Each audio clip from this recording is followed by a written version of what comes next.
اس دنیا میں اللہ تعالیٰ کی جو رحمت بھی ہوتی ہے وہ بھی در حقیقت ایک آزمائش کی شکل ہے، اس لیے کہ یہ دنیا اور یہ حیات دنیاوی یہ دار الجزا نہیں ہے، یہ دار امتحان ہے۔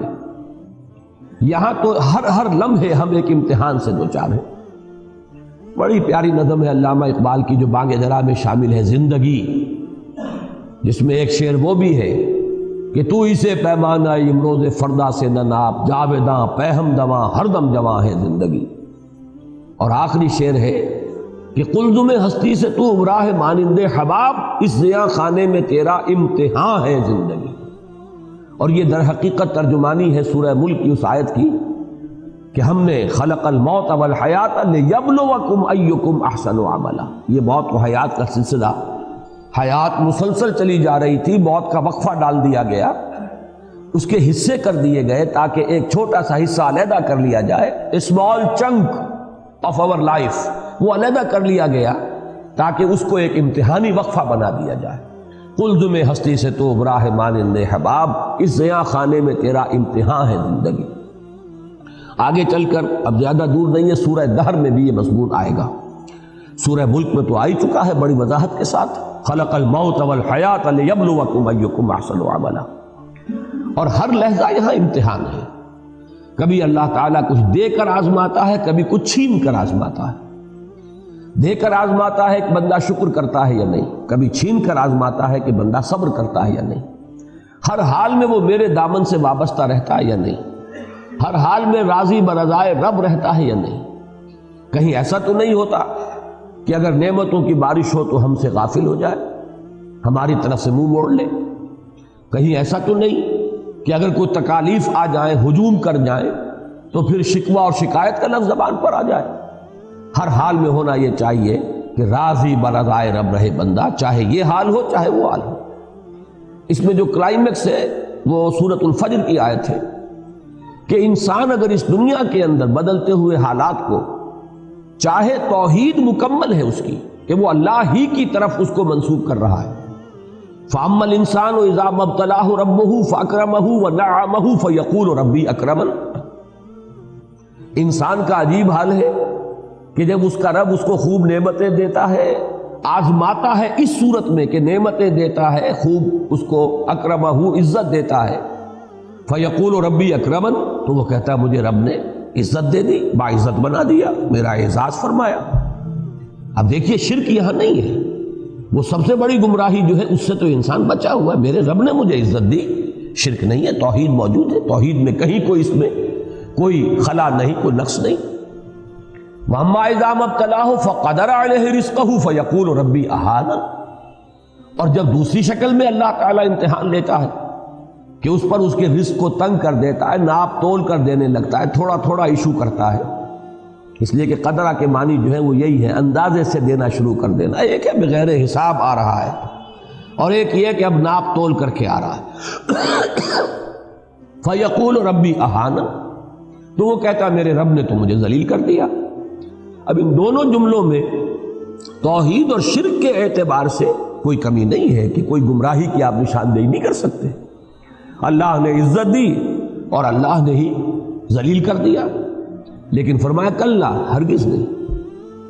یہاں نفی کس اعتبار سے ہو رہی ہے کہ ابھی ہدایت کا ایک درجہ اور ہے۔ تم یہاں مال و دولت اگر مل گیا ہے تو سمجھ رہے ہو کہ یہ عزت ہے، اعزاز ہے، حالانکہ یہ بھی امتحان ہے۔ اور اگر کہیں تنگی آ گئی تم سمجھ رہے ہو یہ توہین اور تذلیل ہے، حالانکہ یہ بھی توہین اور تذلیل نہیں ہے، یہ بھی امتحان ہے۔ یہ دونوں کیفیات اس اعتبار سے برابر ہیں، یہ بھی امتحانی کیفیت، وہ بھی امتحانی کیفیت۔ ایک درجہ اس سے بھی اوپر ہے ہدایت کا، لَتَرْكَبُنَّ طَبَقًا عَنْ طَبَقٍ، ہدایت بھی درجہ بدرجہ آتی ہے۔ سب سے بڑی گمراہی تو یہ ہوتی کہ انسان یہ کہتا کہ مجھے نعمتیں ملی ہیں، یہ تو لکشمی بائی کی کرپا ہو گئی، فلاں دیوتا راضی ہو گیا، اس کی نظر عنایت ہے، مجھے یہ سب کچھ مل گیا۔ اب یہ تو ضل ضلالا بعیدا، یہ گمراہی کی بہت دور کی شکل ہے۔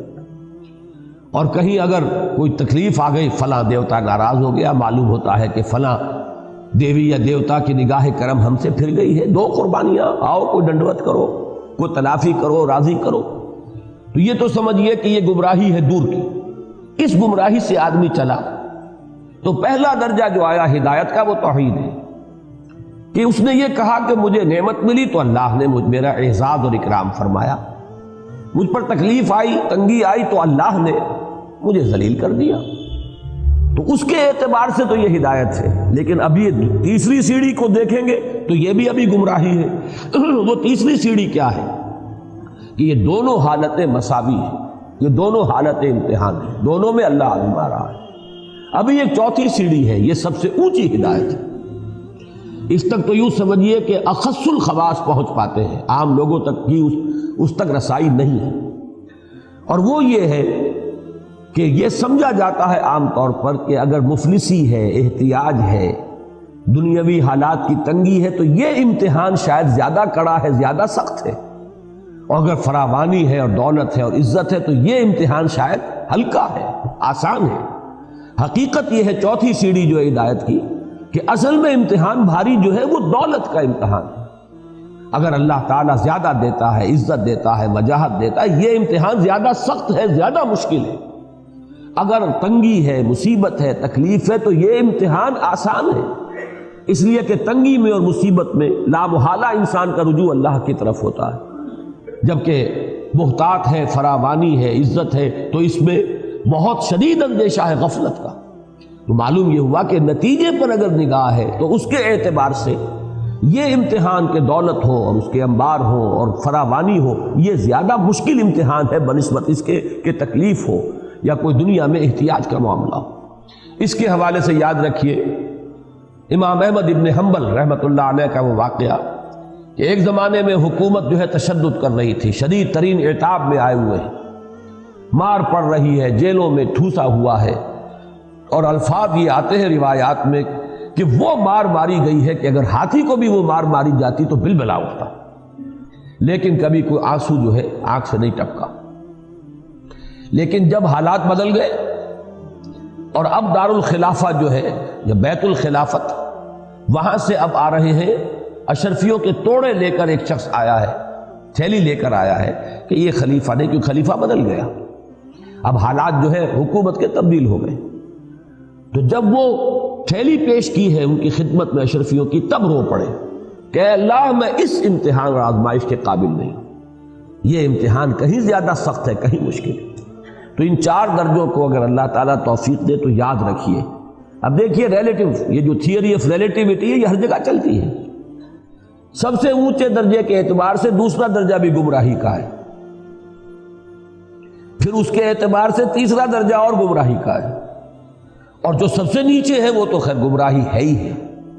نیچے سے چلیں گے تو پہلے کے مقابلے میں دوسرا بھی ہدایت پر مشتمل ہے کہ آپ نے اگر دنیا میں خیر ملا، بھلائی ملی تو اسے اللہ کی طرف منسوب کیا، اللہ نے مجھے عزت دی، شرک سے تو بچ گئے۔